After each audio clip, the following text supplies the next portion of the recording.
Bueno, yo quería partir de esto, ¿no? Para analizar un poquito lo que está pasando alrededor de los escritos, ¿no?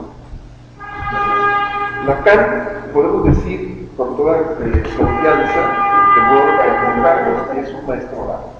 Es decir, y en ese sentido es muy parecido a Sócrates y muy parecido a Jesús también. Sí, cantaban con la palabra, no así con la escritura, ¿no? Sócrates inclusive no escribía, les contaba, ¿no? Y Jesús también, al parecer, el único acto del cual está escribiendo Jesús, no se sabe qué escribió, es el acto que estaba con María Magdalena, que decía que María Magdalena, y escribía algo dentro de la escritura y después, ¿no? Antes de salir a la defensa de María Magdalena, ¿no? En este pasaje famoso de que la quieren lapidar, y encontraron un acto de infidelidad, y de acuerdo a la ley mosaica, lapidada. Y Jesús interviene, y ya la famosa frase de penitencia de culpa. Esto tiene un efecto, también estas palabras, tiene un efecto, he dicho, arameo no sé, sonado, ¿no? Como la palabra hablada, ¿no? Y termina por disuadir a la finalidad Platón retoma todo el tema de la palabra y la escritura y la diferencia que hay entre una y otra, ¿sí? En un texto que es este que está aquí. Yo se lo recomendaré muchísimo, que es Pedro Olvera, ¿sí? Y es un texto muy interesante, ¿no? En realidad tiene un texto precioso sobre esto, que se llama La farmacia de Platón, ¿sí? Porque Platón mismo ve a la escritura como eso, como un fármaco, es decir, como una droga que puede servir tanto para curar como para enfermar, ¿no? Ahí viene la palabra farmacia, ¿no? Y en este análisis que se llama La farmacia de Platón, que es fabuloso, vayan a verlo, ¿no? La cuestión que está jugada ahí es la diferencia entre la palabra como tal, como palabra viva, y la escritura como algo del orden de lo muerto. ¿Sí? Y toda la apuesta de Derrida y toda la apuesta de Platón en mi texto, del diálogo, es por parte de Sócrates, por supuesto, a favor de la palabra oral, y no de la palabra oral. Inclusive el diálogo empieza de manera muy interesante porque es la única ocasión que aparece el diálogo, que Sócrates sale de la ciudad. Si Sócrates ve a Pedro que lleva un texto, ¿no? Pedro intenta esconderlo, y entonces Sócrates dice que lleva un libro. A ver, me contigo, ¿no? Entonces, pero vamos a la siguiente, y aquí vamos ya, todo lo que está importante que está pasando. Total, con el ánimo de ver que tiene, cómo es que se sale de la ciudad, ¿no? Y ahí viene el texto, ¿no? Y toda la cuestión, insisto, es la palabra como viva no puede ser sustituida por la escritura, que es algo de lo que entonces toda la argumentación que hace Sócrates ahí, que repite Platón, lejos de ser un beneficio, la escritura va a ser un perjuicio. Lejos de ser algo que va a abonar a ser mejores, va a permitir finalmente ser mejores. ¿Por qué? Porque los hombres, dice Platón, van a confiar más en la palabra escrita que en la palabra oral. ¿Sí? Y por lo tanto, en esta medida van a perder su capacidad de memoria. Para él, toda la cuestión de la memoria es muy importante porque toda la estrategia de recuperación de verdad es un problema de rememoración, ¿no? Hay una palabra griega que es metempsicosis, ¿sí? Es a través de rememoraciones que el alma puede ir recordando su habitar del todo natural, que es entonces, la palabra escrita lo que va a hacer es, nos va a hacer más olvidadizos. Es el argumento, de los muy generales, Platón del mismo, ¿no? ¿Sí? Leído desde otra perspectiva, brincándome un poquito a toda esta cuestión de Lacan, ¿por qué Lacan es incomprensible en los escritos de manera radicalmente máxima, a diferencia de cuando él trabaja oralmente, es decir, trabaja en sus seminarios, que él dio durante más de 25 años, ¿no? ¿Por qué leer un seminario en Lacan? Cualquiera, hay unos más difíciles que otros, por supuesto, pero ¿por qué leer un seminario en Lacan? Es mucho más fácil que leer es una primera cuestión, que no es como nada lineal, sino que tiene toda una lógica, ¿no? Y Lacan, en su estilo, tanto oral, todo escrito, ¿no? Implica una lógica distinta de la lógica de lo racional, que es lo que está normalmente en los libros. Porque cuando uno escribe, como se me ocurre, y luego uno va tachando, y luego uno va quitando, no va mejorando la escritura, ¿no? Pero sale con una especie de lógica muy cercana a la lógica del inconsciente, ¿no? Que es casi como uno escribe lo que se le ocurre en primera instancia, ¿no? Hay esta lógica que está muy cercana, por decirlo así, al inconsciente, y esta lógica o este estilo Lacan privilegia, no creo que por gusto, ¿verdad?, sino porque de alguna manera él, en su manera de ser, en su manera de pensar, está muy cercano más del lado de la locura, Lacan que ¿sí? Y entonces su lógica es una lógica otra que la lógica racional. ¿Sí? Y aprovecho aquí para hablar de la instancia de la letra rápido, ¿no? Es la instancia de la letra en el inconsciente o la razón desde el lógico. ¿Sí? Es decir, quiere decir ello que hay otra razón, ¿sí? Que es distinta a la razón racional, valga la redundancia, que es la razón que la filosofía ha pregonado por el tiempo, ¿no? ¿Sí? Con sus excepciones. Porque si nosotros tomamos a Platón mismo, veremos que de alguna manera la fuerza de Platón está jugada más por la verbalidad, ¿sí? Inclusive un platónico contemporáneo que murió hace poco, italiano, se llama Giovanni Reale, ¿sí?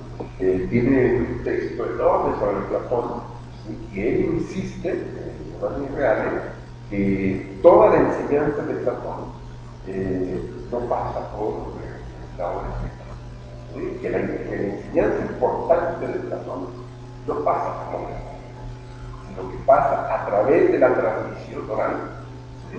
En las sociedades secretas, herméticas, que fueron construyendo alrededor de Platón y alrededor de otras instancias, ¿no? ¿Sí? Y entonces lo verdaderamente platónico está claro en saber que se ha transmitido oralmente a través de la tradición, ¿no? Y no en la modificación. Eso es lo que sostiene el libro casi de 1000 páginas sobre Platón, Giovanni Reale. ¿Sí? Digamos que Lacan privilegia mucho la transmisión oral. Yo creo que no es casual que haya contenido eso, todo oral, ¿sí? Y llevaba él, hay que decirlo también claramente, él preparaba el seminario con mucha conciencia, ¿sí?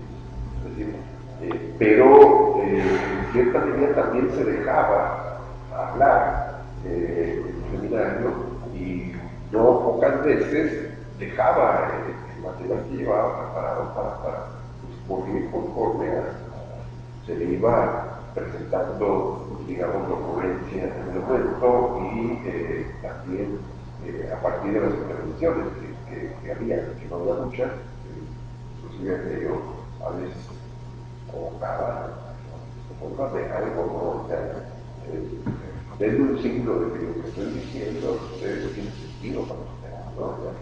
Entonces, esto es muy importante, ¿no? Entonces, desde esa perspectiva, hay una lógica bien distinta, ¿no? Y hay por parte de Lacan una apuesta por la oralidad, con todo lo que implica, ¿no? En esta dimensión. Yo traje también el texto de Derrida, y otros, ahorita voy a llegar a los escritos para entrar. Es muy curioso, hay bien poca diferencia.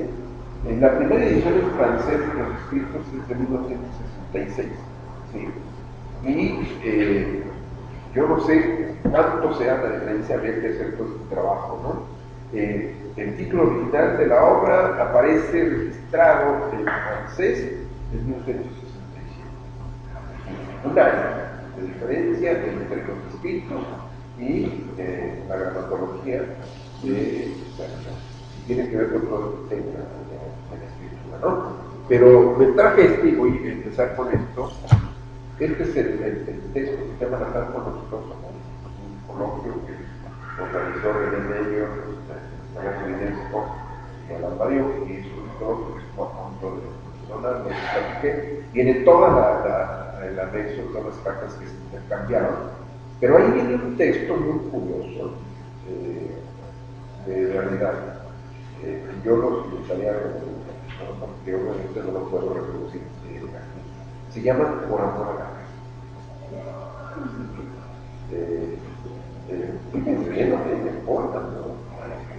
y ahí, con referencia a los escritos, está esto, dice, la encuadernación de los escritos, ¿sí?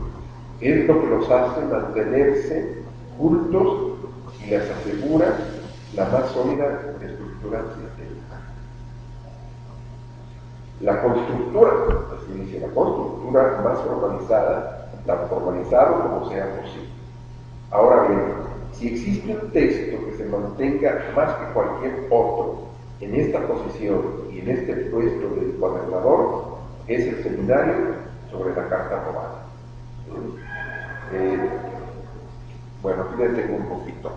La Carta Robada, los escritos todos están ordenados cronológicamente.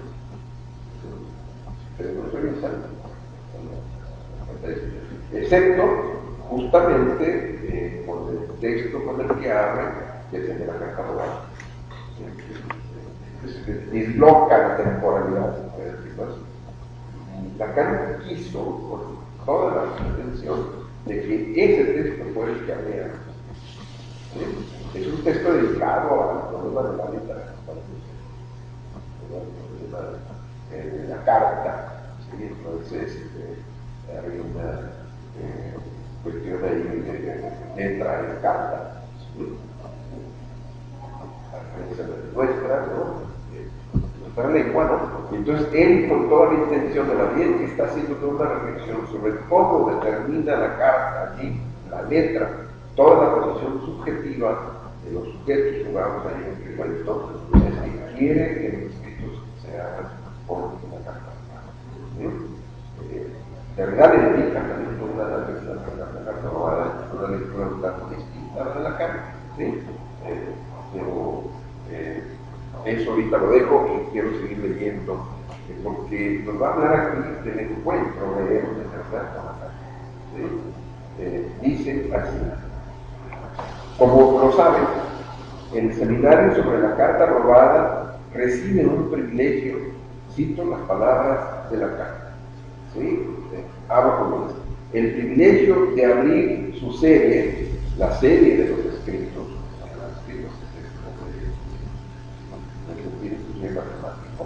¿sí? A pesar de la diacronía de esta.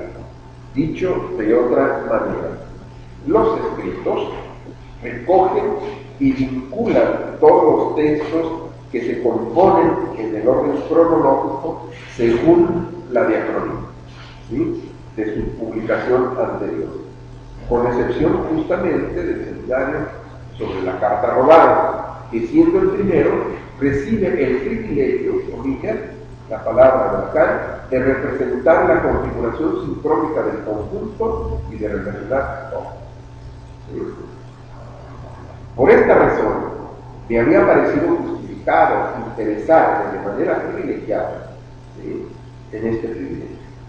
En realidad, y si utilizo esta palabra de encuadernación, ¿sí?, aquí, de encuadernación que mantiene unido en el momento de leer y releer, es porque una de las dos únicas veces en que a lo largo de mi vida, lo que yo pensaba traerles aquí, ¿sí?, toda esta entrada, los escritos, ¿sí?, una de las dos únicas veces en que a lo largo de mi vida me encontré con Lacan y hablé un poco con él mismo me habló de encuadernación, ¿sí?, y de la encuadernación de los escritos. No cuento esas historias por la diversión de las anécdotas, sino porque aquello de lo que tenemos que hablar aquí es del encuentro, ¿sí?, de la tijera.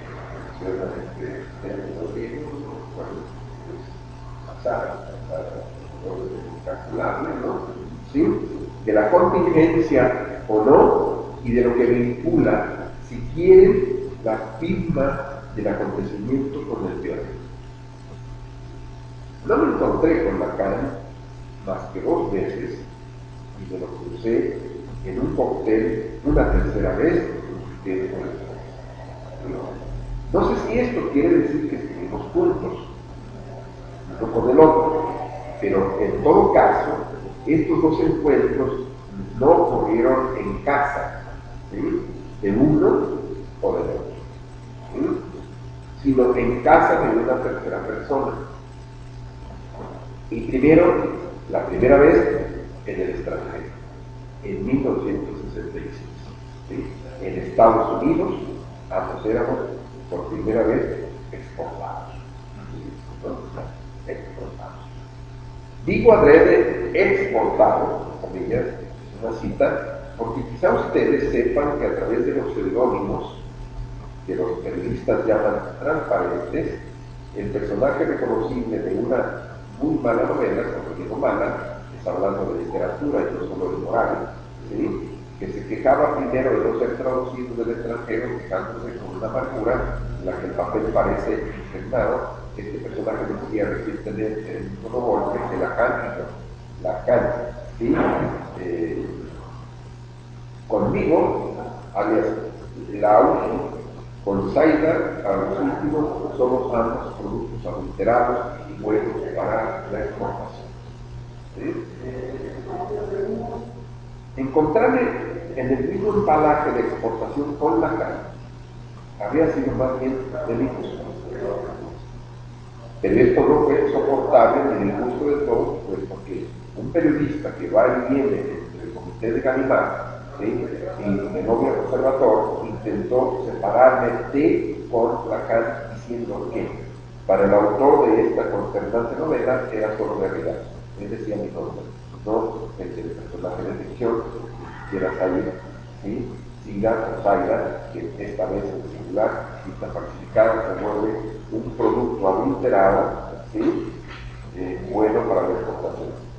Yo solo, y no con Lacan, como lo quería el autor o el personaje de la fábula, sino sin Lacan, yo solo en un exclusivo producto adulterado, exportado al extranjero, y por qué no, sin permiso de estancia, yo solo, aislado, insularizado por el decreto de una agencia de la circulación cultural. He aquí una de las cosas que suceden actualmente en Francia, en los grandes barrios de la cultura y de la política de la crítica.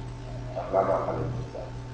Ahora bien, vuelvo a partir cuando me encontré con Lacan en Baltimore, por primera vez en 1966, cuando fuimos presentados el uno al otro por René Girard, nuestro fotógrafo. Las primeras palabras fueron con un suspiro amistoso. Tuvimos pues que esperar llegar aquí y al extranjero para encontrarnos. Y observo aquí, quizá a causa del problema de la desterrancia. Acuérdense que la juega con todo esto también,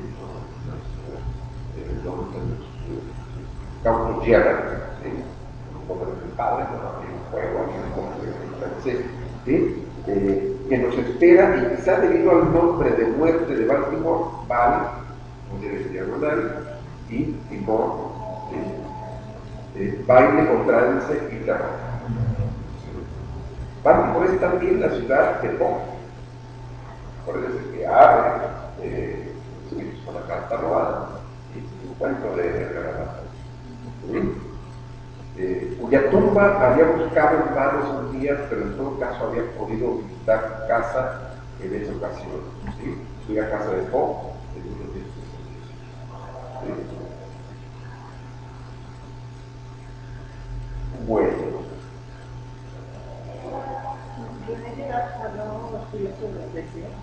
Sí, tiene muchas cosas sobre la violencia también, ¿no? No sé si se hizo psicoanalista, pero lo que escribe está muy cercano de los psicoanálisis, ¿no? También critica el psicoanálisis, por supuesto, ¿no? De ese antropólogo que no sé para la formación del monólogo, ¿no? Entonces, mucho de lo que he escrito es sobre todo la violencia sacrificial, ¿no? Particularmente sobre la figura muy claramente cuando se habla de violencia, se llama chivistador, ¿no? Un trabajo muy fuerte, ¿no? Es como una comunidad que necesita de un chivistador para desterrar la violencia que hay que la vida, ¿no? Bueno, como no quiero estar leyéndoles mucho, hay dos momentos, ¿sí? En los que él vuelve a referirse a su encuentro, ¿sí?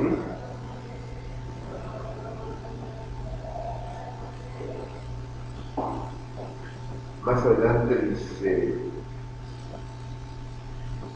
que Lacan escribió, cuando le regalan los escritos, dedicatoria, ¿no? ¿Sí? Y esa dedicatoria dice a Jacques Derrida, ¿sí? Este homenaje para que lo tome como le place.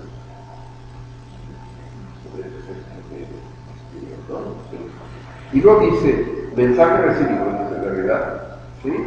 Siempre utilicé este homenaje a una hora como me place y como me place de volver.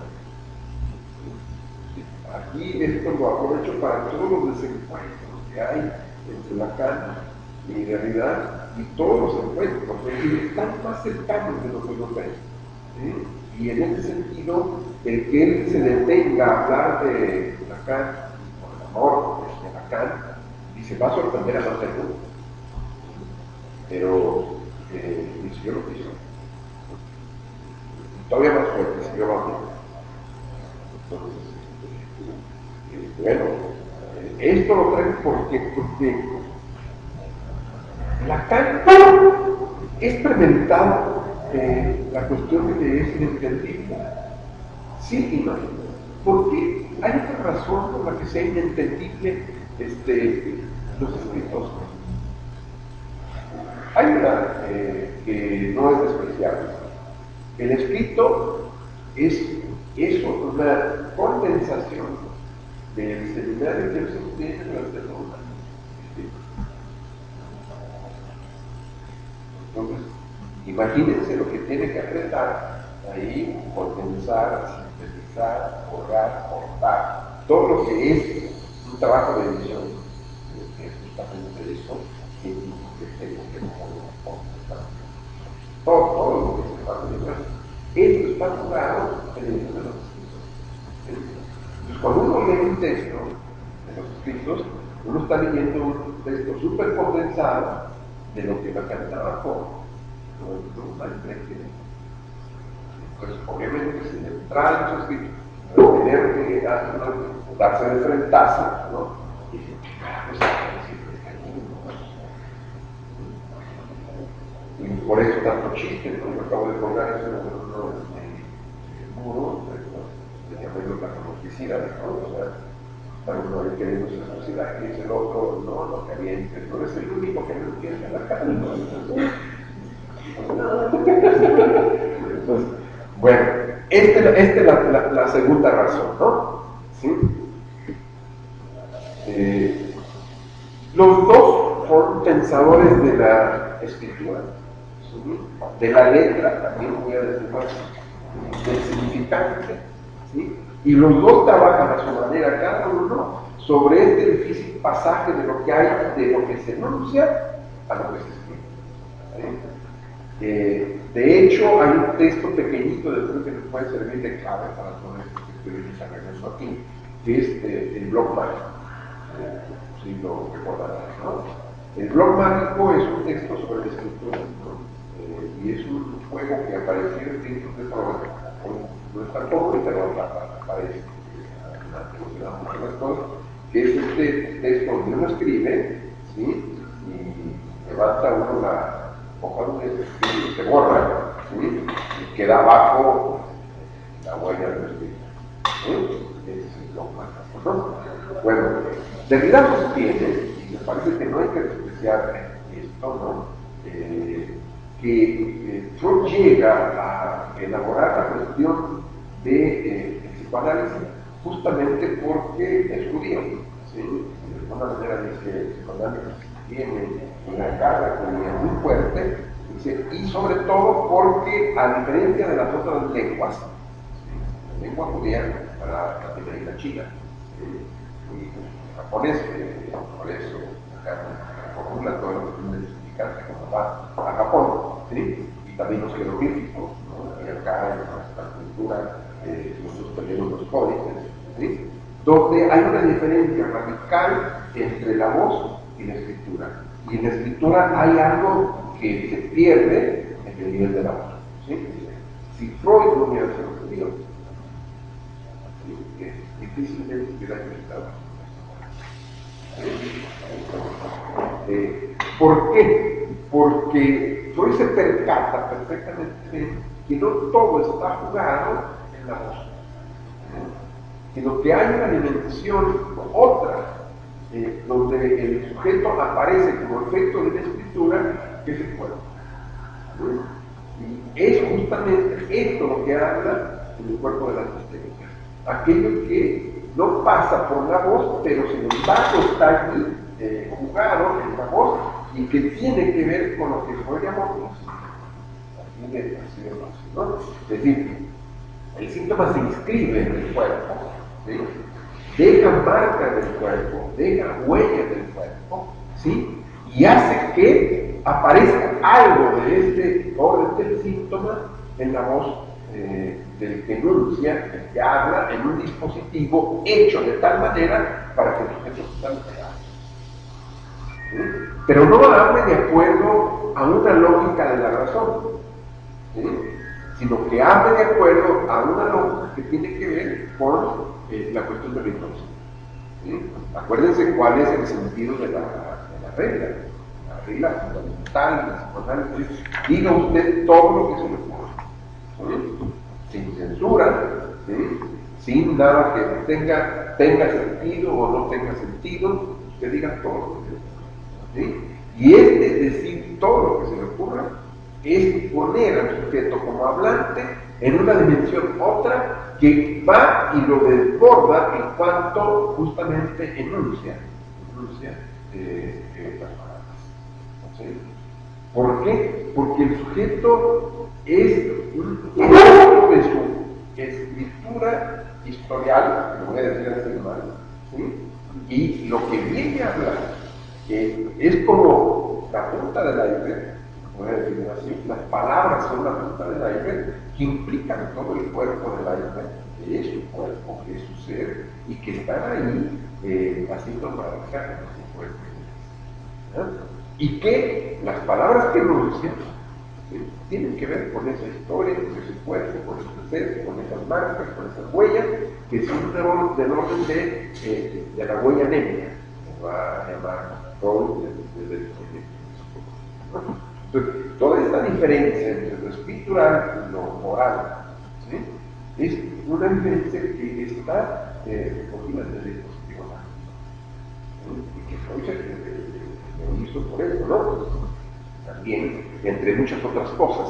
Acuérdense cómo Freud no inventa el dispositivo dispositivo analítico de buenas a primeras, sino se va construyendo poco a poco, ¿no? ¿Sí? Y empieza por la cuestión de comportamientos,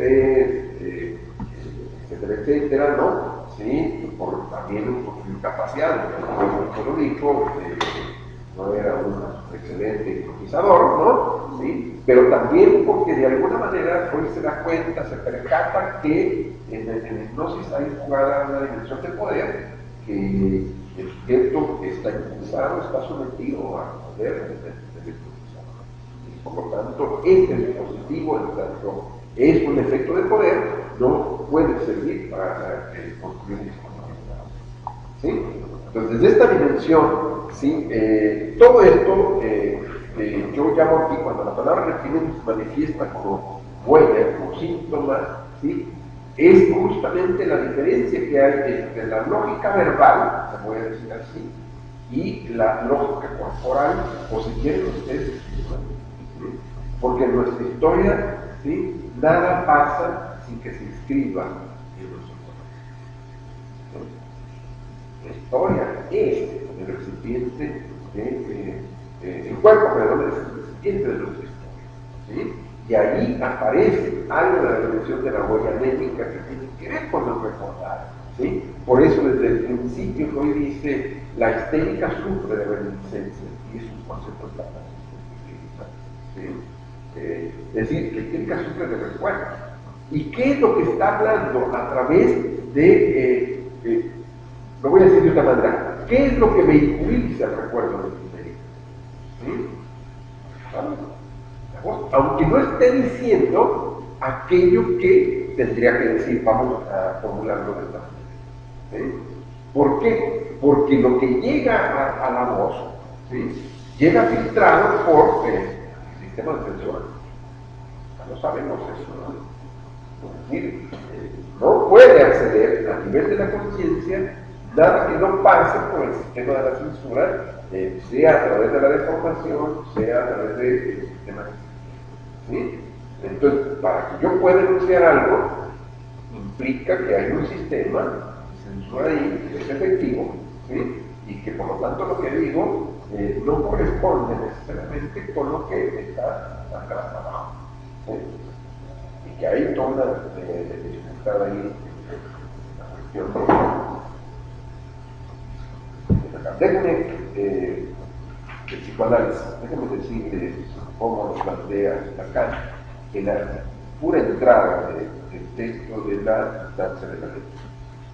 Eso no, creo que ya no lo había leído. Vamos a leer eso.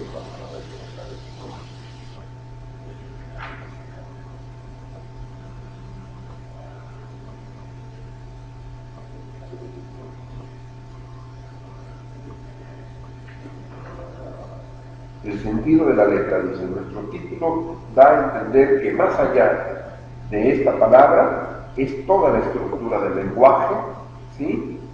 la que la experiencia analítica descubre en el inconsciente. Esta es la primera. Nuestro título da a entender que más allá de esta palabra es toda la estructura del lenguaje, ¿no?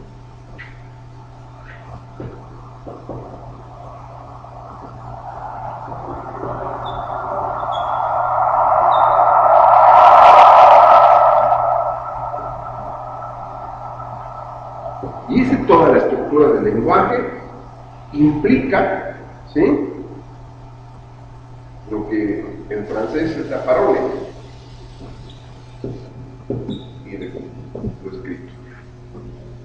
Mi planteamiento es que esto es la punta de todo lo que está en el cuerpo en términos de huella, en términos de escrito. Y que desde esa perspectiva, Karina, pues, como que la vean. ¿Qué dice arriba? Palabra, en francés, palabra. Bueno, sí, ¿vamos bien aquí? Entonces, esta estructura de la lengua, que él va a llegar después a escribir de una manera violenta, para evitar justamente la trampa de la voz, que es esta de la La leo. ¿Sí? Y implica toda la cuestión de la leo, o sea, o el balbuceo, decimos nosotros más bien en español, ¿no? ¿Sí? Que es una palabra que está más cercana a mi cuerpo que la enunciación de un fonema, voy a decirlo de esta forma. ¿Sí?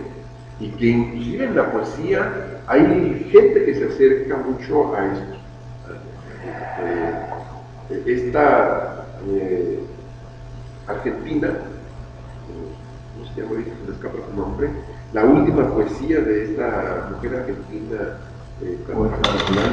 una poeta argentina, no, una más acá, más moderna, ¿no? Ahorita se me escapa, a ver si ¿está la vida? ¿Está la vida? Sí. ¿Alejandra Pizarnik? Sí, Pizarnik. ¿Sí? Alejandra Pizarnik, la última poesía de Alejandra Pizarnik es una poesía muy cercana a la lengua. ¿Sí? Y que implica toda esta cuestión de lo escritural, de la letra, de lo real, inclusive de lo sexual. ¿Sí? O sea, si ustedes leen las últimas poesías de Pizarnik, impresionante todo lo que está jugando hecho. ¿Sí? Entonces, bueno, este es el planteo de Lacan, y esto es lo que hace que los escritos sean complicados, ¿sí? A la hora de ¿no? Porque están varias cuestiones primeras, que no hacer como resumen, ¿no? La apuesta de Lacan está jugada a nivel de la oralidad, ¿sí? Como transmisión, ¿sí? Dos, Lacan sintetiza mucho en un escrito para poder condensar y presentar en un texto lo más breve que se pueda todo lo que ha trabajado durante un año. Y tres, no conocemos mira esta cuestión de el borrador de los textos, pero quien hizo un trabajo ahí muy importante, y ojalá algún día tengamos elementos ahí por medio, en lo que es el trabajo de edición propiamente, yo lo he hecho de alguna manera, y entonces lo conozco, ¿sí? Es un filósofo que se llama Constantino, ¿sí? Es a partir de ahí que nosotros podemos leer mejor, con todo lo difícil que sea, a la carta, porque no me imagino cómo llegó ese texto original, ¿no? Y no es porque fuera Lacan, cualquiera, o sea, cuando uno entrega un texto, inclusive uno se puede dar que claro, cuando uno está en un texto de un editor, siempre te señalan algo, siempre te quitan, te cortan, te quieren, ¿sí? Entonces, desde esa perspectiva, me parece que es muy importante, ¿no? Entonces, que de verdad venga, que nos plantee todo esto, y lo que implicó la lectura de él, de Lacan, la cercanía que tuvo con él, de las incomprensiones, aquí están también las incomprensiones que señala Lacan, porque curiosamente Lacan se refirió a él 2 o 3 veces, ¿sí? Y no muy curiosamente. Entonces, pero hoy nos quieren presentar, yo desde el libro de esa lectura, a 2 pensadores que habrá que decirlo claramente, uno es francés de origen y el otro es francés como una cultura que le fue puesto, ¿sí? Era una colonia, era argelino, ¿sí? Pero aparte de argelino era judío. Esto también no es cualquier cosa, ¿no? Entonces, que un francés, no francés, sea uno de los autores que más ha hecho en los Estados Unidos, esto no significa. Acuérdense de Badiou también, Badiou es algo similar, Badiou es marroquí, o sea, no es francés, ¿no? Entonces, todo este debate que trae finalmente con Jacques Saladner, me parece que pasa por toda esta discusión de lo que es el centro y lo que es la psicología, ¿no? Es una cuestión política ahí que habría que retomar de manera importante, ¿no? Bueno, pero a mí me interesa mucho llegar a este último momento, ¿no? Yo no sé si queden cosas aquí en estos tiempos que estoy planteando, ¿no? Porque me interesa mucho hacer una reflexión sobre la situación actual del psicoanálisis todo esto que yo he vivido y he sentido como una especie de mercantilización del psicoanálisis, hay que decirlo con todas las letras, ¿no? Y lo que está perdiendo el psicoanálisis desde el punto de vista de la teoría, ¿sí? Y obviamente desde el punto de vista de la clínica. Y ahí Freud y Lacan nos está. ¿Sí? Entonces, aquí me pregunto si lo que está jugado, ¿sí?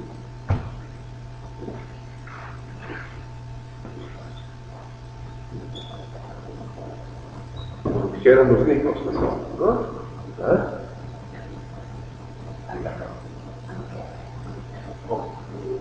Es la abreviación de compañía, ¿no? Es decir, ¿cuál es la situación actual del psicoanálisis como discurso y como terapia en el mundo y en México? La pregunta a partir de la que yo me hago toda esta reflexión. Es desde esta pregunta que considero de suma importancia de la que quiero partir, ¿sí? En esta reflexión para hacer como una entrada a los escritos, ¿sí? Por toda esta cuestión de esto ya es planteado, ¿sí? Y mi posición es que hay una gran crisis, por supuesto, ¿no? ¿Sí? Y esto es, creo, lo más visible. Y a la par, la de el psicoanálisis, lamentablemente, se está reduciendo muchas veces, ¿sí? No en pocas, a una empresa privada o colectiva que en aras de la sobrevivencia cruel y despiadada, como la de toda competencia, ha dejado de proponer, de jugar con su muy singular lectura de este estar mal en el mundo, ello como una de las características que tiene el ser humano. ¿Sí? Me parece que el principal mensaje que Freud nos trae con su obra es la condición estructural del ser humano es estar mal. La cultura, ¿sí? Y que el psicoanálisis no puede apartarse de esta lectura, ¿sí? No es para venir a restituir el bienestar cuando se gesta, sino que se gesta para escuchar el bienestar, ¿sí? Y aquí vuelvo otra vez a la base. Es decir, esta cuestión de sujetos sonoros, ¿sí? Y toda esta cuestión de lo que decimos y hablamos en nuestros síntomas, ¿sí? Finalmente no es más que producto de un malestar que está escrito, ¿sí? Que no deja de escribir su cuerpo todo el tiempo, ¿no? Entonces, en el momento en que la estrategia cambia para hacer del sujeto alguien que esté mejor en ese momento se está, y voy a decirlo fuerte, se está traicionando el espíritu, ¿sí? Porque insisto, el psicoanálisis no está ni siquiera como terapia, o comillas al término, ¿no? La clínica del psicoanálisis no es una terapia, ¿no? Pero bueno, vamos a plantearlo ni siquiera como terapia. El sentido de la clínica psicoanalítica no es el bienestar del sujeto, ¿sí? No es curar, ¿sí? Sino el sentido de la clínica es escuchar el malestar del sujeto, que es distinto, que es bien distinto, ¿sí? Entonces, desde esa perspectiva, me parece que se ha perdido mucho en el psicoanálisis de hoy, ¿sí? Tanto desde el punto de vista clínico como desde el punto de vista teórico, al hacer oídos sordos, ¿sí? A la cuestión de la vida, ¿sí? Y lo que está jugado, el malestar del sujeto, tanto en el sentido, por supuesto, personal, como en el sentido también colectivo, ¿sí? ¿Por qué? Porque el sujeto de por sí no es mental, ¿sí? El sujeto siempre es con otro, ¿sí? Y siempre es la relación con el otro lo que también le produce un malestar, ¿sí? Inclusive, por muy bien que llevemos con alguien, mucho que lo queramos, no sé, hay un punto en el que siempre habrá una dimensión de malestar y una dimensión de desencuentro, ¿sí? Y Lacan llevó esto a este famoso aforismo muy repetido no hay relación sexual, ¿no? No hay relación sexual. Y que aparece hoy en un meme, ya que nos vio, que ustedes saben, una especie de espectacular ahí, ¿no? O sea, que justamente yo les recomiendo mucho que oigan la canción de un artista belga, ¿sí? Que me compartió una alumna, ¿sí? Que juega con la tonada de Carmen y hace toda una reflexión sobre las religiones contemporáneas, tomando también la metáfora del pájaro y Carmen, ¿no? Ustedes saben, la ópera, el pájaro en Carmen representa la libertad y el amor, y Carmen dice que ese pájaro no se puede cerrar, ¿sí? Mientras este cantante venga dice, el pájaro se puede enterrar, y está haciendo toda una reflexión entre el pájaro de Carmen y el pájaro de Twitter, ¿sí? Y de los amores de Twitter dicen todos los están, no hay más, no dura más de 48 horas. ¿Sí? Entonces, y siempre voy ahí con un ticket de la mano para poder no perder y asegurar yo que en este intercambio del amor, ¿sí? No pierdo y me aseguro de que no va a haber pérdida. ¿Sí? Es una reflexión bien interesante, está colgado con la letra en francés, está colgado con la traducción. Escúchenla, ¿no? ¿Sí? Porque está repitiendo la cuestión de cambio, ¿no? Entonces, ¿y qué es lo que está jugado ahí en este dicho de la cárcel de relación sexual? O sea, justamente que no hay manera de empatar, para usar la metáfora también de Nancy, las tonadas en las que estamos cada uno de los diapasones llamados ¿sí? No hay manera de abonar, de ajustar, de hacerse uno en el sentido de la unidad, como armonía. ¿Sí? El malestar es estructural y es consustantivo al momento. Y esto es algo que está jugado en el texto de Freud. Por eso este texto no se puede dejar de lado. ¿Sí? No es que sea el texto de lo social en la carta, ¿sí? Perdón, en Freud, no, está ahí jugada toda la concepción, voy a decirlo así mal, ¿sí? No de Freud de esta manera, toda la concepción antropológica de Freud, ¿sí? Que justamente lo que nos viene y nos dice de manera sustantiva es la fuente de todo malestar, ¿sí? Es la cultura misma. ¿Sí? ¿Por qué? Porque la cultura misma es la que nos impide en un momento dado, ¿sí? Es doble el trabajo de la cultura, vivir de acuerdo a como la función quiere. ¿Sí? ¿Por qué? Porque la cultura también es una norma. ¿Sí? La cultura también es una ley, es una especie de corset en el que estamos que hace que se impida o no se impide que lo funcional salga desbocado. ¿Sí?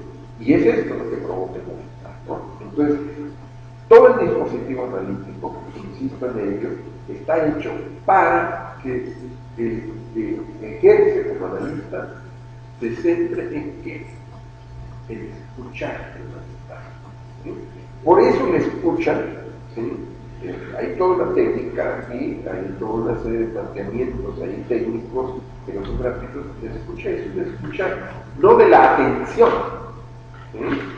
Sino de la atención, por decirlo así. Es una escucha flotante. ¿Sí? Es decir, no es la escucha de la razón la que hay que poner en primer plano, ¿sí? Sino la escucha de lo que viene del inconsciente y que se enuncia pese a todo ahí en lo que verbaliza el sujeto mental. ¿Sí? Entonces, este dispositivo es el que privilegia el Freud, ¿sí? Y lo que se está perdiendo hoy, según mi lectura, en aras de la adaptación al mundo contemporáneo, que es el mundo de lo que se vende, no vende nada, pues simplemente no existe, ¿verdad? Este mundo es reducir todo esto a una dimensión de venta de servicios. Es decir, lamentablemente el psicoanálisis está cayendo en esta situación de que es también la venta de servicio como cualquier otra. ¿Sí? Y pasa mucho como con los maestros, ¿no? Ya cualquiera puede ser maestro. Ya no necesitas tener una carrera de normalista una experiencia de maestro, ¿no? Porque un maestro es como cualquier servicio. Es como si tú llevas tu coche al mecánico, o si le llamas al fontanero. No hay toda una concepción ahí acerca de la educación y de lo que es la imposibilidad de la educación, que es donde pone el asunto del psicoanálisis, y todo esto se ha ido perdiendo, ¿no? El psicoanálisis, ya sea como terapia o como discurso, se vende como cualquier otro servicio, mercancía, sin más consideraciones que las de cualquier transacción mercantil. ¿Sí? En esta perspectiva. ¿Y cuál es el problema? Podrías decirlo allí, tipificaría como una alma bella, ¿no? Si vivimos en un mundo globalizado en el que los grupos mercantiles y monetarios están a la orden del día, podrías respondernos a alguien, ¿no? Para esto hay que hacer una historia. ¿Sí? El psicoanálisis, la primera historia es la de Freud, que nos transmite su biógrafo, ¿sí? ¿Qué dijo Freud cuando va a Estados Unidos justamente? ¿Se acuerdan de ese conflicto? Cuando van del barco, lo que no saben es que les vamos la peste, ¿no? ¿Sí? Pues la historia le hizo un desliz muy grande a Freud. ¿Sí? Porque ¿qué sucede con el psicoanálisis? O sea, se convierte de ser un discurso que está diseñado para escuchar el malestar, ¿sí? En un discurso que pretende adaptar al sujeto a las condiciones de vida y sobre todo a la América Oriental. ¿Sí? A pesar de su interés, son capaces de entender. Claro, ¿por qué? Porque ¿qué pasa con el psicoanálisis en Estados Unidos? Digámoslo con toda la claridad hoy. Hoy estamos en un mundo globalizado y no nos tiene que dar vergüenza todo esto, ¿no? Por supuesto. ¿Qué pasa? El psicoanálisis se adapta al mundo norteamericano y se ofrece como una terapia para poder hacer del sujeto alguien que viva mejor en la sociedad de Estados Unidos. Se llama psicodinámica, parece que le cambian un nombre en cuanto a psicoanálisis, es una combinación de psicodinámica. Que es contra todo lo que se dirige Lacan en su famoso retorno. De hecho, hoy subieron algo también que estoy viendo rápido en el muro, creo que fue Carolina, ¿verdad? Del segundo retorno a Freud, ¿no? Y en estas condiciones actuales me parece que es importante que pensemos radicalmente qué implicaría hoy un segundo retorno. Es hacia donde estoy apuntando. Adelante. No, sí, de hecho, sí que Alfredo Albestein menciona, dice, es que los psicoanalistas, precisamente de ella, dice, hablan de los bordes. Dice, y aquí los lacanianos dicen, no, dice, ¿será que tratamos personas diferentes? No, porque está hablando de cómo se crea el discurso, o sea, cómo es que se crean los pacientes. Dice, desgraciadamente, ya también en lo lacaniano se está hablando de bordes cada vez más. Dice, pero tiene que ver como cómo conciben al sujeto. Claro. Es muy importante porque ¿qué es lo que está jugando en el psicoanálisis según mi lectura? Hay toda una teoría social. Y lo que sí puedo decir, sin haber todavía construido muchas cosas aquí, es que el sujeto en el psicoanálisis no puede ser pensado sin el malestar. Es decir, el malestar quitas el malestar, quitas al sujeto. Y toda la pretensión, claro, quieren sujetos sin malestar. Por eso la medicalización y toda la cuestión de la farmacéutica que está metida ahí, en toda esta cuestión de la terapia analítica también. O sea, es toda una terapia donde toda la apuesta va a la cuestión médica.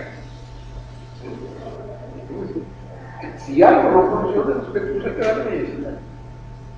Así, dicho tal cual.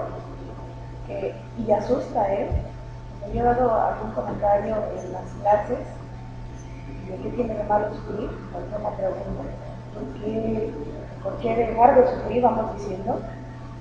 ¿Te asustan, Sí, ¿cómo? ¿Para qué venimos a estudiar aquí? Si nos tendríamos que ayudar a la gente, ¿sí? Claro, a que no sufran.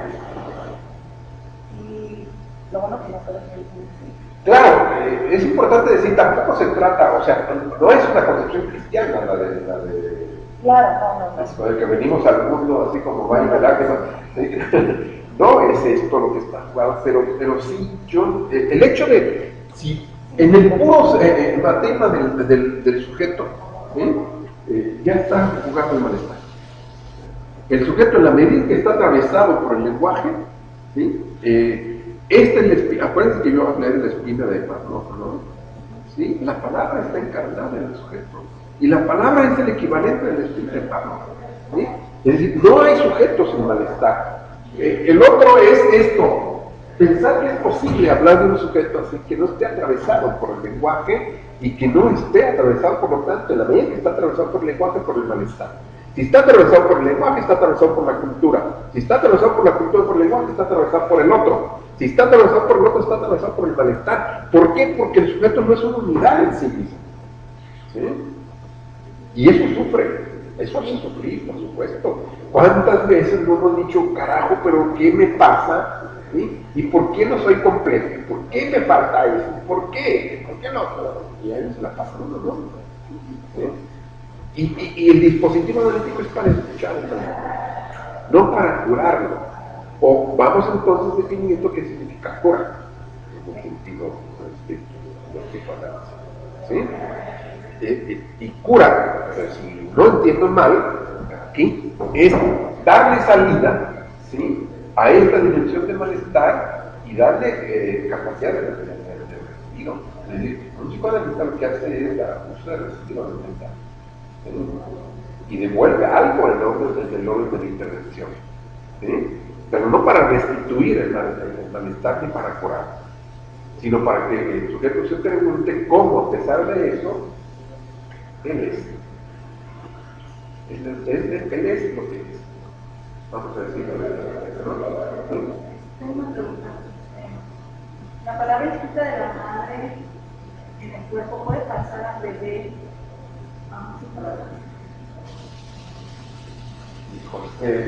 Sí, yo digo que sí. Ahí es un terreno muy complejo, muy complejo. A mí no se me ocurre otra cosa más que contestar con una referencia. Una referencia, siempre hay que también darle su lugar, ¿no? O sea, yo de mis dos hijas intenté en la medida de lo posible y la verdad no me refiero de estar muy cerca cuando yo me enseñaba, me estudiaba, todo, las avanzaba, todo lo que podía hacer. Pero mi experiencia de padre me enseñó que hay un punto en el que la madre hagas lo que hagas, y aún a pesar de que en un momento dado tú puedas como padre estar más cerca del bebé. ¿Cuándo? Cuando el niño se enferma. ¿Por qué? Cuando se enferma no le pides a mamá.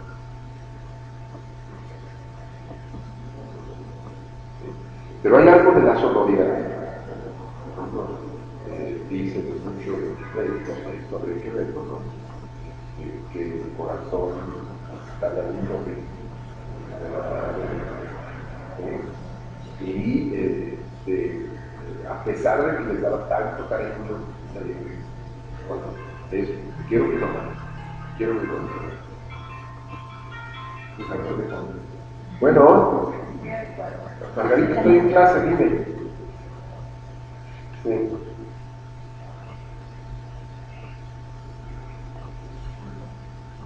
Sí, sí, te lo paso en un mensaje. Bueno, ¿sí? Bueno, sí. Bueno, adiós. Entonces, cuando estaban enfermas, era, y las avanzaban,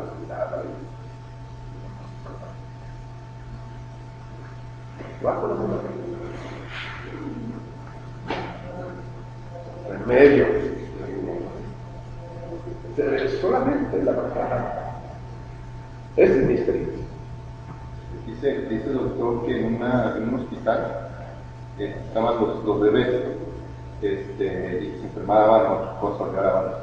Entonces que llegaba Don Toby y los hablaba, ¿no? Y les decía, pero se fijaba que las enfermeras decían, pues hablaban como si fuera su mamá. Y el doctor le decía, no, es que no hay que decir como su mamá, simplemente decirle, su mamá no está, pero yo te estoy cuidando, por eso. Era una técnica que usaba mucho el doctor, contarle la historia del bebé, o todo lo poco que se sabía. No sabemos dónde está tu mamá, pero en este momento estamos cuidando, estamos alimentando, dice que funcionaba, que los niños comían, que dejaban de llorar, y entrenaba a las enfermeras para que hablaran de esta manera pues, con los bebés. Fíjense, volviendo al caso que trajimos aquí, de joven, fíjense lo que marca ahí el rechazo. Es fuertísimo, ¿no? O sea, y lo lleva a él a derroteros que ha podido más o menos sortear, creo. Pero a costa de qué?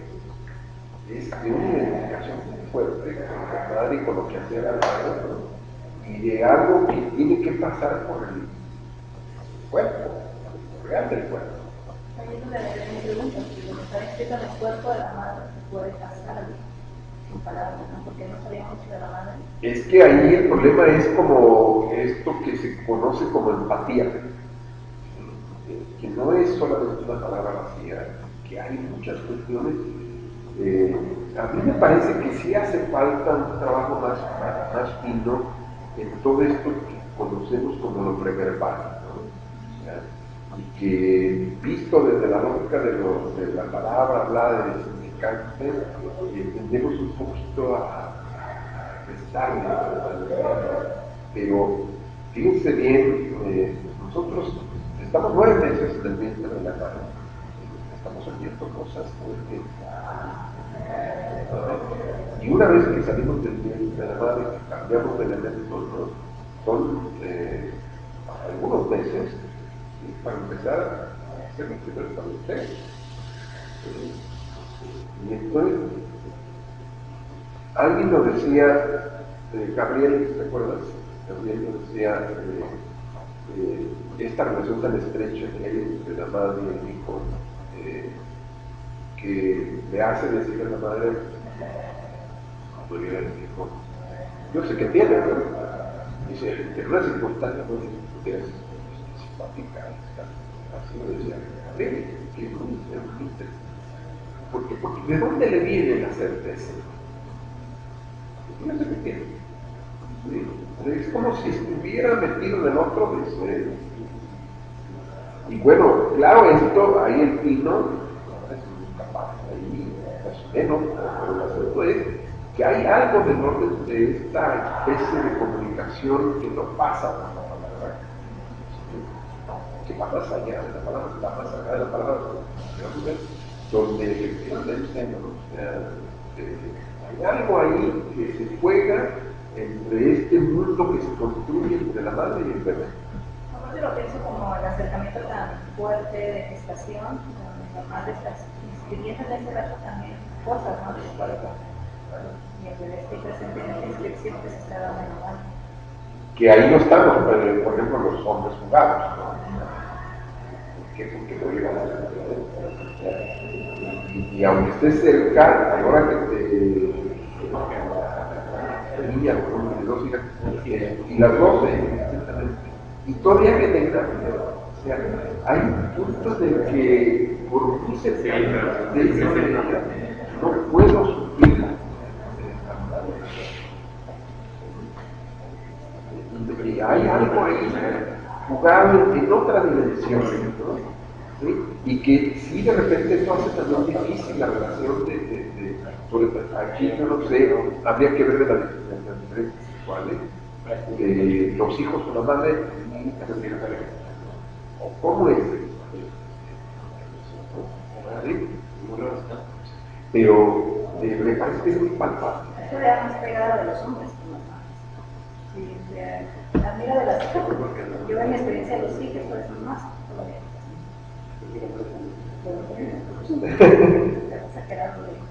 Sí, porque bueno, porque acuérdate, pero ahí el complejo es otro. Sí, sí, luego mucho más fuerte esta terapia. Pero tu pregunta sería, el espíritu en tu cuerpo, vamos, o sea, ¿hasta dónde se transmite? El niño percibe eso del cuerpo de la madre. Lo transmite, nunca se inconscientemente o como sea, pero esa pregunta es ¿hasta dónde lo transmite? Es decir, tu historia necesita la historia que tienes en tu cuerpo, la transmite. Yo, bueno, aquí podría uno poner historias de los pobres. Yo siempre iba a la casa de mi madre, era una especie de soldado de paz. Y yo, por ejemplo, prefería a mi papá. Yo, si pienso, prefería que mi papá me cuidara. Y era el que siempre nos cuidó. O sea, a mí, por lo menos, el que siempre me cuidaba en el camino. Claro, porque también aquí entran todas las cuestiones de las diferencias de las historias personales, por supuesto. O sea, pero yo no sé allí, María José, cuando estabas enferma también era lo mismo. Sí, y prefería a mi papá. Y ahorita pensaba que mi papá fue un papel muy de mamá. De hecho, hubo un momento en el que, esto es una anécdota como medio graciosa, ¿no? Porque mi mamá no estaba y yo empecé a llorar porque tenía hambre y mi papá me pegó y dejé de llorar. Entonces la conexión estaba medio extraña, o sea, desde ahí, y yo siempre prefería a mi papá, o sea, mi papá era, mi mamá decía que el ombligo pegado, porque yo siempre prefería a mi papá, y a donde fuera, pues, y si se iba a llorar, no la verdad. Y ahora lo recuerdo y cuando me enfermo como tal, mi papá me sigue. Bueno, yo esa es la parte que traigo mucho más. Y se perdió. Yo creo que mi marido trata mucho de acercarse así, pero y el niño siempre lo sabe. Yo tengo mi mamá. Aparte está la variante de los grupos culturales o étnicos también. Sí. Entrarían ahí toda una serie de variables que serían de carácter antropológico cultural, que habría que tener cuidado. Yo aquí lo único que puedo hacer es emitirnos al texto de Peter Sloterdijk, por lo menos de la parte que tiene que ver. Él le llama a todo esto las relaciones interfaciales, ¿no? Es el término que utiliza él, ¿sí? Y es ahí donde introduce toda esta la dimensión del otro, ¿sí? Y dice que en el vientre hay ya la presencia de otro. Pero ya desde Lacan hablaba antes, que el hecho de ser hablado sin deseo de la madre, aun cuando no hay algo dentro de su vientre, ya hay un hijo pensado de cualquier manera. ¿Sí? O cuando está con la pareja, podemos tener un hijo de cualquier manera. Entonces, ya hay un deseo que está atravesando. O hablar, no hay deseo de tener. Sí, pero es como la historia. Por ejemplo, en un caso clínico, me decía una gente que ya se veía embarazada, ¿no? Y entonces revisando la historia me dice que nace, estaba la abuela, no podía tener hijos, y entonces a partir de que nace la mamá, todos los demás hermanos tienen hijos. Y luego me dice que pasa lo mismo con su madre, y ahora en su generación nadie puede tener hijos y todos esperan que ella tenga hijos. Es como que tú abras la punta para que entonces, como esta tradición. Inclusive en cuestiones numéricas. O sea, de repente suena medio loco, pero por ejemplo, que tú digas, una nació el 18 y otra el 28. 18 de enero y 28 de marzo. ¿Qué? No sé. Mis 3 hijos nacieron a las 9 de la mañana. Por ejemplo, este tipo de cosas, ¿no? O sea, ¿por qué? A ver, ¿no te digas una vez? Te dieron ganas de parar a las 9 de la mañana. A las 3 veces, no sé. Como el país. Pero días ahí como. Los días, una del 5 de noviembre y otra del 6 de octubre. No, me vino ahí coincidencia. Hay secuencia. Pero acuérdense que Freud entró en una locura ahí, casi a dúo con con este que se escribía las cartas, Jung, Jung, no, de la antes, el que es por Fliss, ¿sí? Toda esta cuestión de lo rico, ¿no? Era una cosa de Fliss, pero que también estoy dentro de un momento dado. O sea, y hoy es algo de la ciencia. Es curioso porque, por ejemplo, hoy está bien establecido lo que se llama los biorritmos. ¿No? Entonces yo no sé ahí si el biorritmo, o sea, de nosotros los hombres, por supuesto, es distinto de las mujeres. Tiene que ver más con la dimensión de lo líquido, para sacar un poco de las líneas. Entonces esta dimensión tan diferente de la corporalidad, de la corporalidad masculina. Explica todo esto. Bueno, yo siento que todo esto se está perdiendo, ¿no? ¿Sí? Y que en ese sentido la consigna de Lacan, política pero también epistémica del retorno a Freud, implica el intento por parte de Lacan, muy entendido con la cuestión histórica por medio, de restituir la dimensión crítica hiriente del discurso analítico, ¿no? Y de la clínica, que esto correspondiera con una dimensión donde lo que se trata en primera instancia es de darle una escucha al mental, de que ahí se juegue esta dimensión de lo clínico, y por lo tanto toda esta ideología de restituir al sujeto, hacerlo feliz, hacerlo armónico, completo, que entre en relaciones no conflictivas con nosotros, bla, bla, bla. Todo esto la ideología que transformó radicalmente el psicoanálisis en Estados Unidos en esto de una terapia radical. ¿Qué es lo que está ocurriendo hoy? Es hacer el psicoanálisis un discurso y una terapia que sobreviva a este mundo de competencia fuerte y que por lo tanto se pueda ofrecer también como un atractivo en términos de venta, como cualquier otra, sobre todo de esta pujanza que viene de las ciencias cognitivas, donde todo el tiempo están las variedades que el psicoanálisis en ese sentido es ya prácticamente una cuestión para mandar al museo. Pues aquí estamos prehistóricas, ¿no? Curiosamente, estamos en el museo. Pero viviste coleando, ¿no? Ah, eso sí. Mencionaste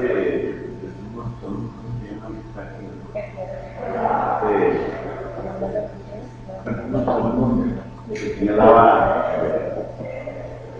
que ya tengo la para la clínica. Es decir, aquí la corriente, ¿no? Hay una proliferación de escuelas, de clínicas analíticas que se hacen atractivas, que venden. ¿Saben cuánto cobran en el Instituto 17? Ustedes ubican el Instituto 17 en México. ¿Sí? 6,000 pesos la mensualidad.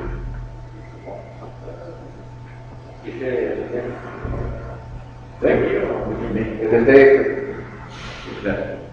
No, pero a ver la pregunta. Bueno, ¿hasta dónde el psicoanálisis es una clínica? O sea, ¿qué debe ofrecer el psicoanálisis en todo caso como clínica? Esa sería la pregunta, ¿no? Porque bueno, esto, hay algo que no es, pero entonces, ¿Sí? ¿hasta dónde y qué? Yo creo que eso se decida, o hasta dónde es una interpretación. La pregunta es, y esta me la hago yo, ¿y qué es hoy de toda esta herencia teórica y clínica? Es decir, ¿dónde está hoy Freud y Lacan? Es la pregunta que hay que hacer. Y bueno, insisto en esto, que lo lean, se colgó en el grupo por parte de Carolina, un segundo retorno a Freud, hay cosas muy interesantes, ¿no? ¿Sí? Pero más sobre todo me pregunto, ¿y qué con Lacan hoy? Es decir, y vuelvo a hacer la pregunta que ya he hecho muchas veces aquí. ¿Qué significa hoy, en 2015, ser freudiano?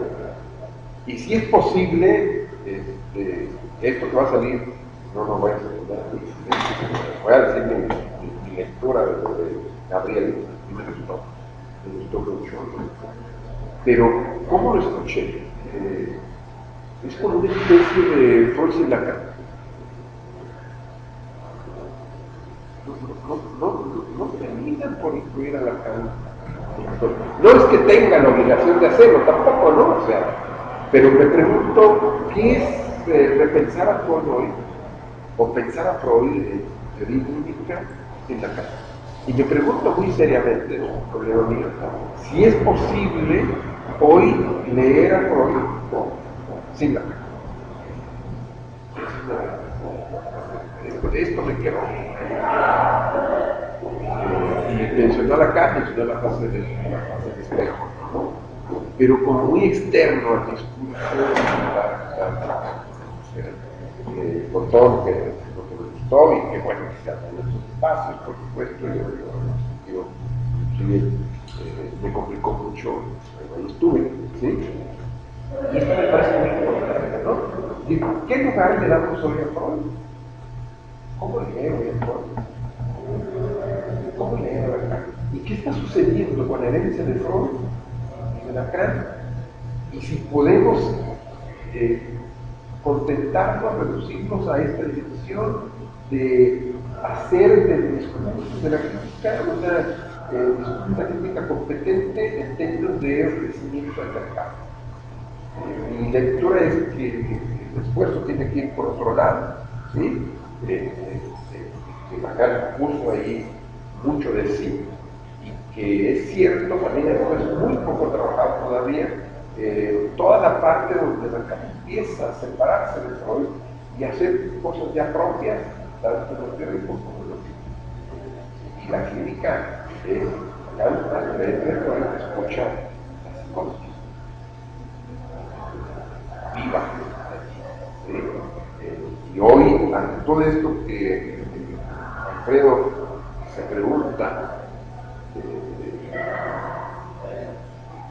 de los sujetos modernos, pero si acaso no todos los sujetos son los modernos, en esta perspectiva.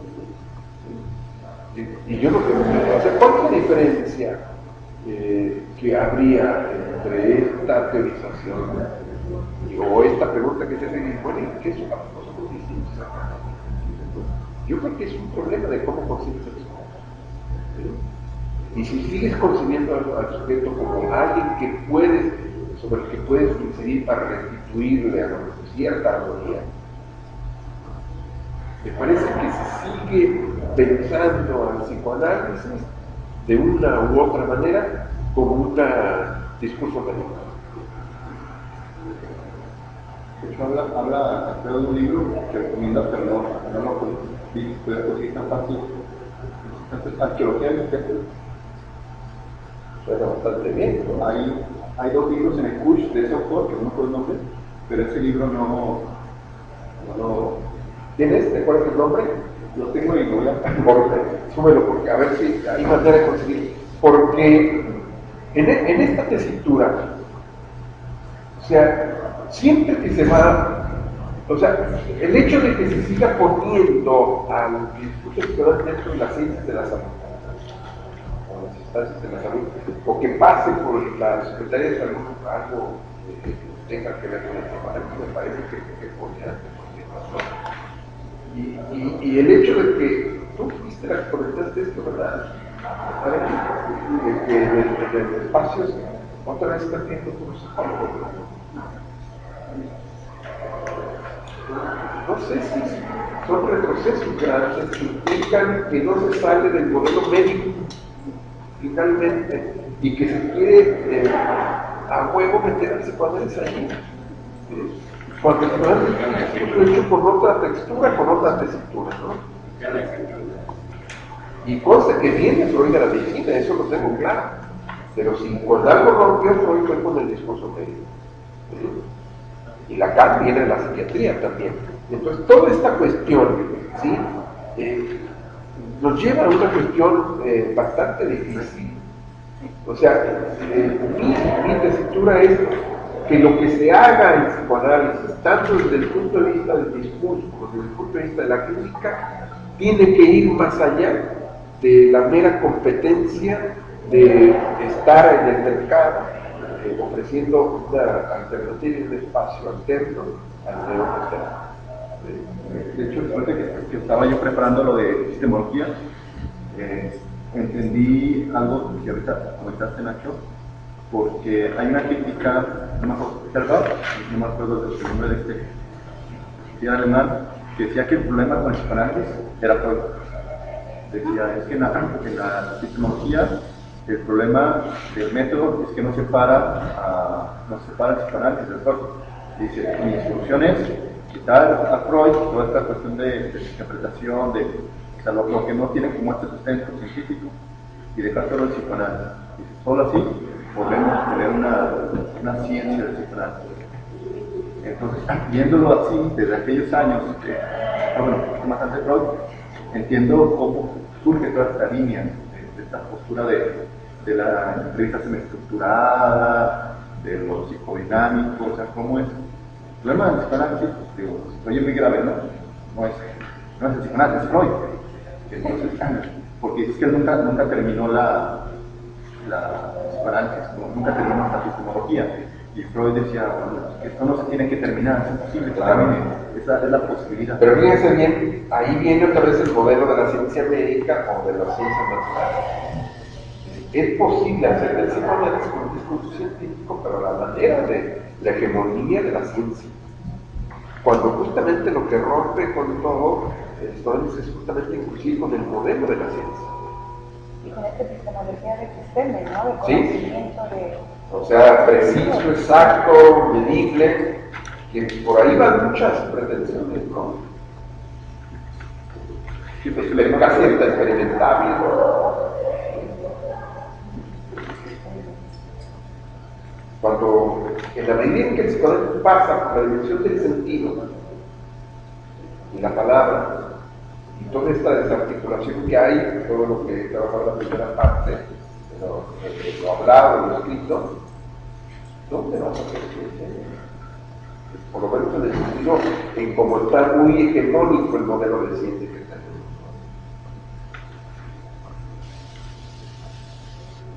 Ahí más bien es una especie de poética, una especie de saber prudencial, le llamo yo. Porque ya ni siquiera la ciencia natural. Un electrón ya no es visto tan fácilmente en la física como se creía antes. Como es muy medible, muy impredecible. Se sabe que actúa y que el que interviene en el experimento incide en la actuación del electrón. Entonces, ligado a eso me lo Si hay algo de transferir, si lo tomamos pues el método de la palabra, pues el concepto transfiere, y a transferir va a madurar y influir en algo para que el otro se comporte de tal o cual manera. En este caso Bueno, iba yo a leer también una parte de Derrida y avanzar. Yo lo que quise hacer con esto es como una entrada a los asuntos. Y bueno,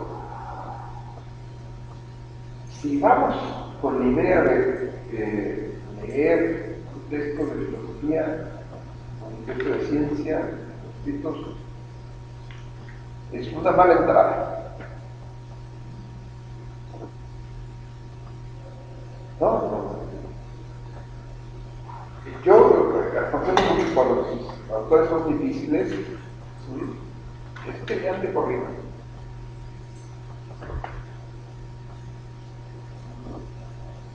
Y no les vayan a dormir.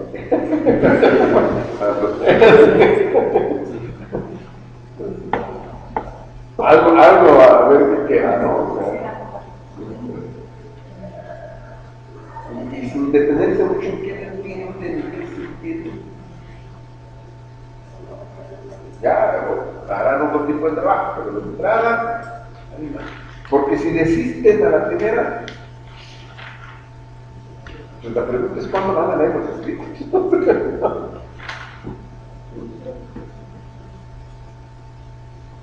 Y bueno, quedan muchas cosas ahí. Yo les recomendaría muchísimo Esferas 1 de Peter Sloterdijk.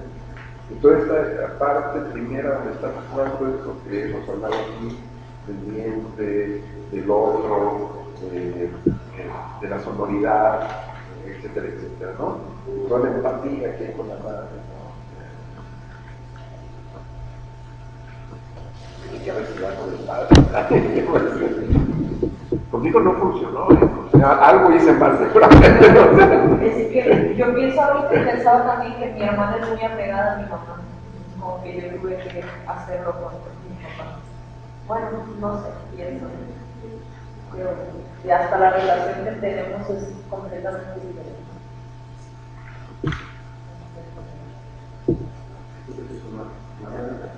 ¿A qué? Pues, sí. Pues parte de la objetividad, ¿no? De la nivelidad de los recursos, aún siendo de la misma padre. Es lo que... Claro, porque nunca es, esto lo saben ustedes bien, el padre es el mismo para cada hijo. ¿Cómo te relacionas?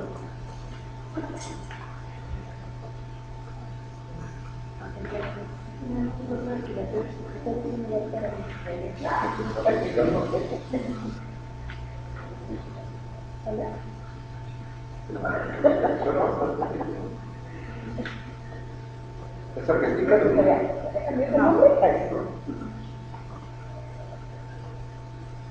Bueno, lo ponen en el muro, ¿no? Pero no está disponible en la red el libro. Está para comprarlo. ¿Dónde no sé? ¿Es francés? Porque dice Alfredo, yo lo leí. O sea, y ese video de Pero está en francés. Sí está traducido Al español. Y me llamó la atención porque dice Alfredo, este video que fue de Alfredo fue del año pasado, como en diciembre por ahí. Y dice, yo, después de que leí este libro, dije no sabía nada de eso. Y es un antropólogo. ¿Cómo se llama el libro? Arqueología del sujeto. Ya, antropólogo francés. Porque no sé qué me había el maestro. Cuando lo dijo Alfredo, no sé qué es que maestro no van a ver.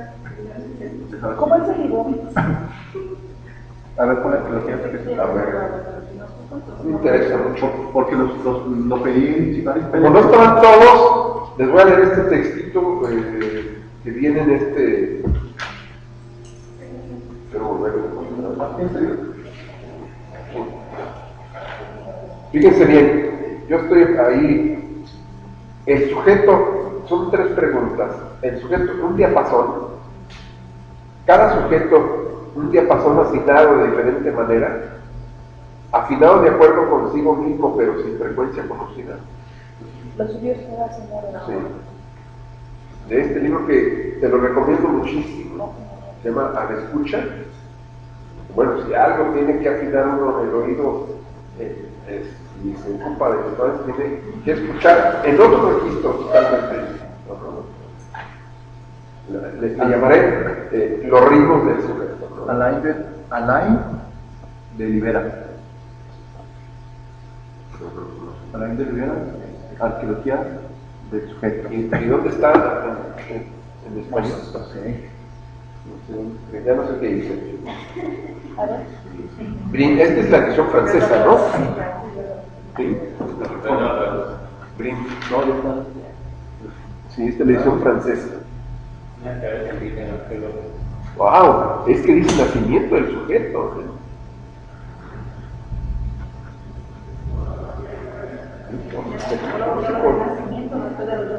Sí, ¿cómo se construye el sujeto? ¿De qué año es? No sabemos todavía. En español, ¿cuánto está? A mí me interesa mucho, ¿eh? ¿Ya tienen todos esto?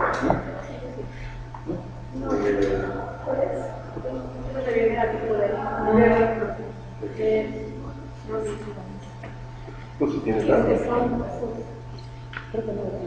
Nada más hay un capítulo. Hay un capítulo en español, ya lo tengo, que es la promesa de Telemaca. que respete ese capítulo 1 parece. Telégrafo. Tengo un problema con Los acentos. Hasta prosódico. Y luego me dicen, ¿por qué no se editan las cosas que Al que le quede la lectura, no, nada más al que le quede la etiqueta. ¿Me prometes? Sí, ¿verdad? Imagínate que le corrigió la carta.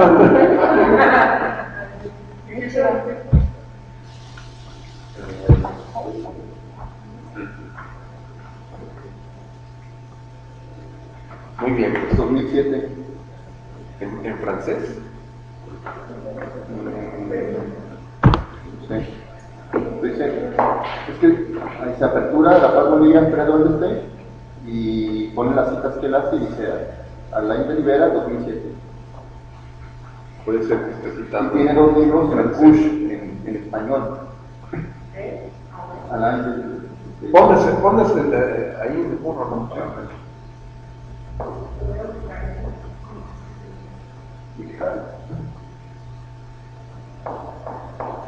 ¿Tú no lo has encontrado, Carlos? ¿Ese? Nunca me lo he pedido. Apreciar respeto el nacimiento de la materia, Alain de Rivera. Me recuerdo algo de Caparo. Que él me lo escribe siempre. Porque inclusive Alfredo tiene su página y ya me suscribí y le mandé, pero el problema con las páginas es que no sale directamente, sale como comentarios. Y publiqué con el PDF y escogí PDF. Y la tipología espera. No, ay, Al pero dije, ustedes no, es un poco normal. Ya estás aprendiendo al argentino.